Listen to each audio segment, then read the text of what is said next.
Hello, I'm Mark, and today we'll be customizing Playmate's MechaGodzilla. So the first thing I'm going to do is pop off the lower jaw, which is pretty easy, it's not glued on or anything. And then I'll start cutting off the neck.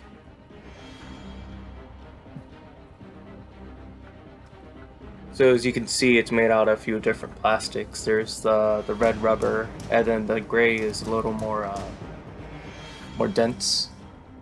But an X-Acto blade is great to cut through it.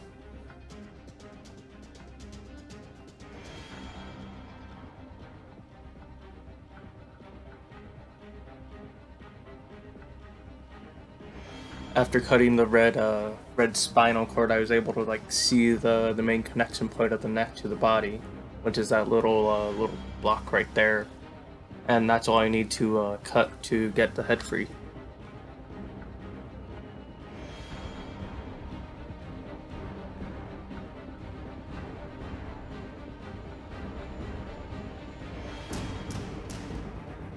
After I got the neck free, I'm gonna start cutting the back of the head.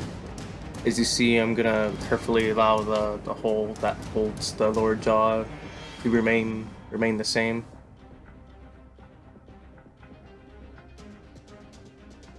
This plastic is quite flexible, so after a certain point I could just tear it apart, which I do off camera. And here I am testing the articulation that I'm going for. You could of course add another segment to the neck, but I wanted to keep it a little more simple, hide the joints. And here I'm just sketching out where I'm gonna drill some holes. Now the lower jaw's plastic is like the thickest part of the toy actually, which is quite interesting. So it kind of takes a while. I'm sure there's a lot better ways, but the first way I start is trying to Dremel it. That isn't working that well, so then I resort to trying to stab it to death. After a while, I just kind of gave up and started working on the seams on the lower jaw. I noticed a lot more people, when they customize this guy, they always kind of leave that lower seam very visible, and that kind of bugged me, so I thought I'd make mine a little, give it a little more attention to detail.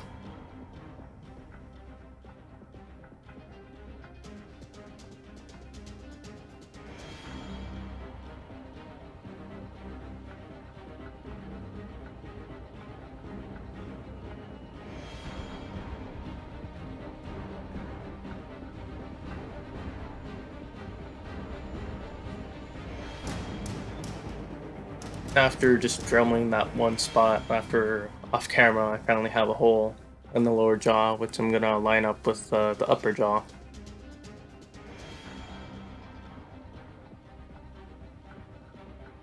And that was way easier than the lower jaw. The plastic there was it was quite elastic, but it carved pretty easily.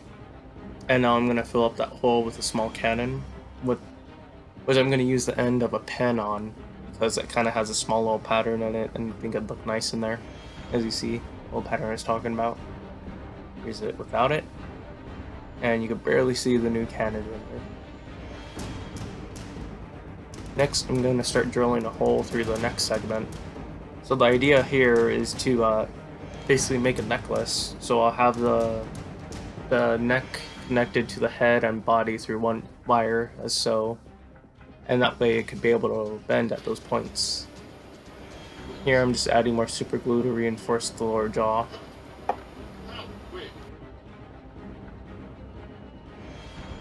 And then I start drilling a hole in the back of it.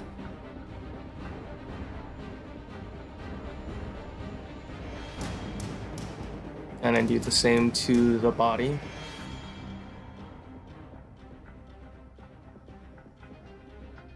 Now with some super glue I could add the neck back to the body. And add the head back on.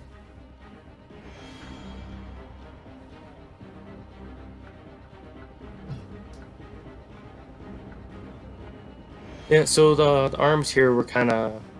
The details were implied, but they weren't really molded into the figure, so I decided to just Dremel it in a little more.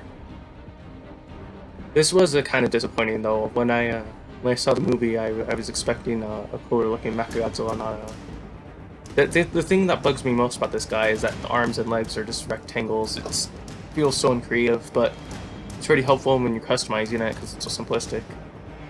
And here I just cut off a little nub after pulling off the arm, so that I'd have some clearance for moving around like that.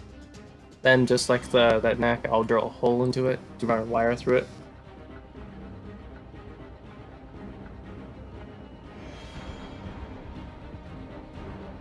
And I do the same with the other arm.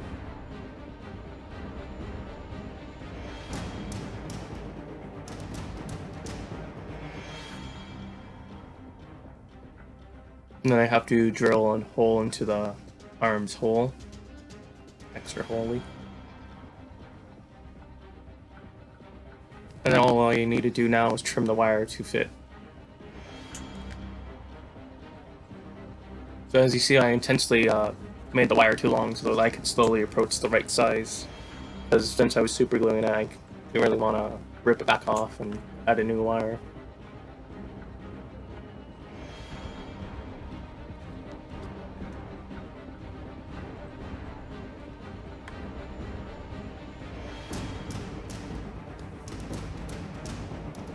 I feel like after adding articulation to the bubbles of the figure, it really looks a lot better because the pose that they originally had it in kind of made it look really awkward. And as you see, just running through wires through the figure is a great way to add articulation, and you can really add as many points as you want, as you're willing to go. But I just chose to keep it a little more simplistic. But now we're at the longest and hardest part of the customization, which is working on the tail. So the first thing I do is I start numbering the segments so I don't lose which order they are in.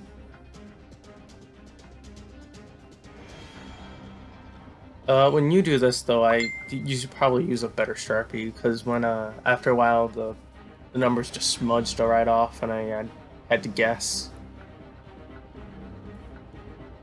So as you see, I'm using a very dull blade at this point, which is very stupid of me, and this is going to happen to you. Do that. So I cut it off camera, and now I changed the blade, so you'll see that cuts through it a lot easier. So as I said before, the red spines, dorsal plates, are a different material, so every now and then it'll just come off from the silver and you'll just have to glue it back on.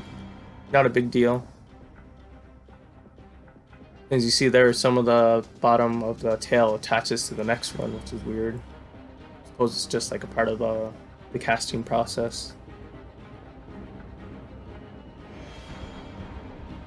But as the goal here is, I just need to cut every segment of the tail. And that way, the plan is to basically make a necklace. So each segment of the tail being like a bead and a wire running through it, it could be bendable and very posable.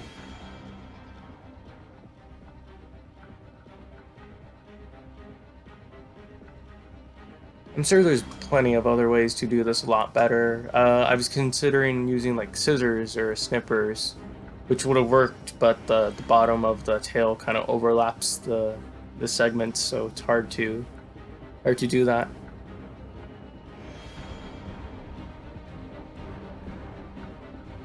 Again, you could really just add as much articulation as you want to. Like you could do every two segments to add articulation, or you could do every single one like I am.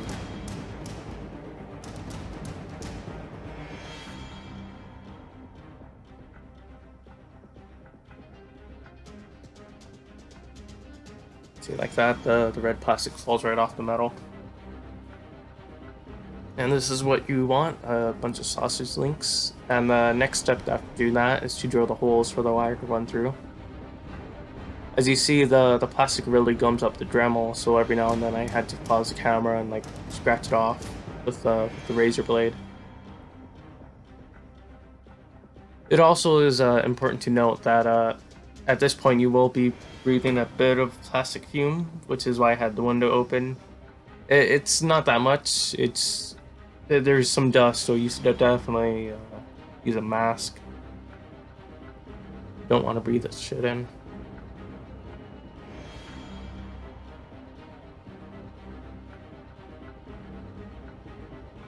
You see, now the tail's holy.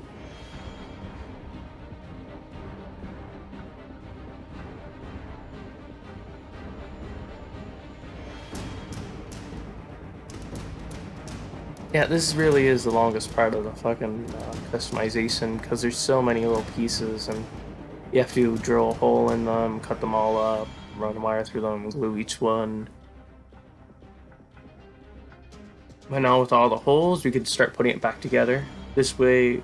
But now we're doing it backwards, so we're starting at the tip of the tail and working our way back up.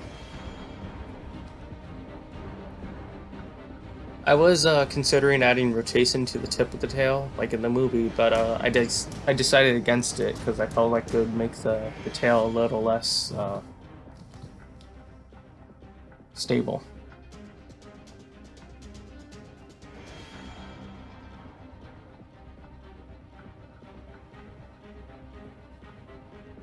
So basically the plan here is slide it up there, glue it on to secure it, and do that 18 more times. It may be a little hard to fit through it, because the plastic, when you drill it, it'll heat up and like dry in there, so it'll be like reformed in there. Kind of like cutting plexiglass, why it's very difficult, because when the little fragments kind of build up.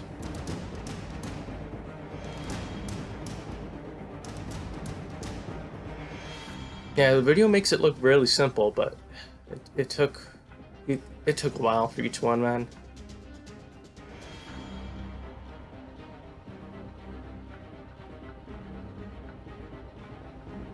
Now it's a final little nub.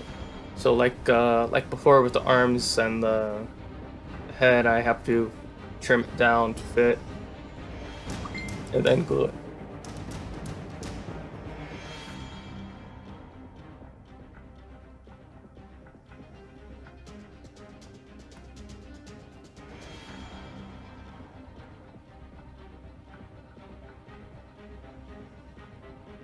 I'd also like to point out the wire doesn't really matter, like the diameter of it, the flexibility of it does though. After finishing the tail, I realized I forgot to add rotation to the arms, so what I do is just cut them right off, right there. And then I drill holes in them to run the wire through it. I'm only gluing that one side onto the claw, that way it can rotate in the forearm.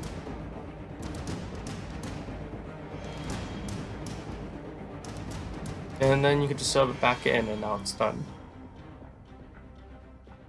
So I couldn't help but playing with it before I painted it. So there's it before painted, and now I used this really crappy silver paint.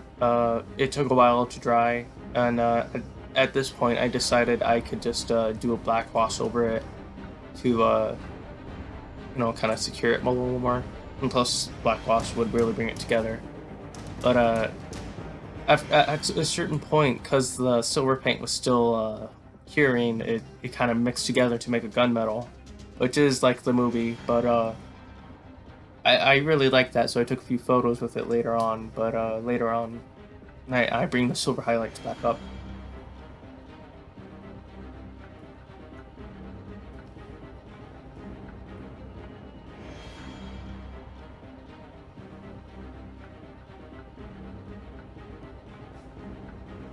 Now I have to paint the eyes back in, so the first thing I'm going to do is use some white to give it a base coat, because the red wouldn't show up on the black here. I do the same with the tip of the dorsal plates.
And after adding the silver back onto the figure, I'm calling it complete. You can really, there are a few things I'd like to do differently, and I do plan on making another MechaGodzilla, but that's mainly just giving more time to the tail here, because when I cut the segments, it's a little sloppy if you stare in the centers, and a little unaligned, which caused me problems putting the tail back on. But I feel like it'd be a lot easier because this whole build took about like 2 days to finish. Oh shit, it's already done. Alright, bye.